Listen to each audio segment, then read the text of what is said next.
Would you mind telling me what your father's last name was? The last name of my forefathers was taken from them when they were brought to America and made slaves.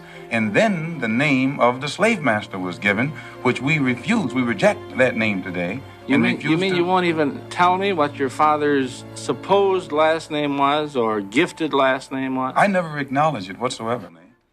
That's part of a new documentary, The Lost Tapes, Malcom X.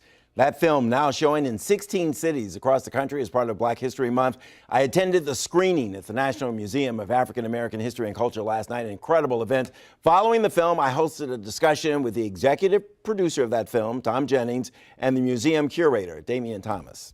What made you decide to make this movie? What were you trying to do? We do a series for the Smithsonian Channel called The Lost Tapes, and we were looking for topics about a year ago, and actually David Royal, who spoke earlier, had suggested Malcom X.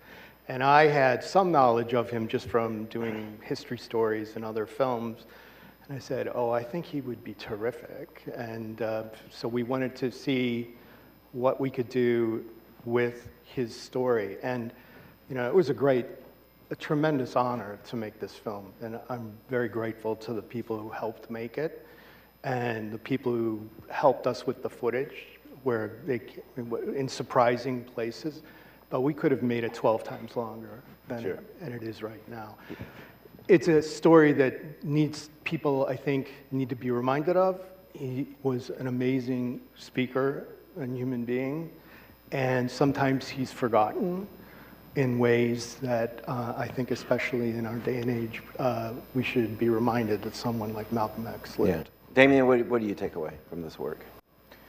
I think for me, the big issue and the big takeaway is that Malcom X and his legacy and his contributions still have resonance today as we deal with race.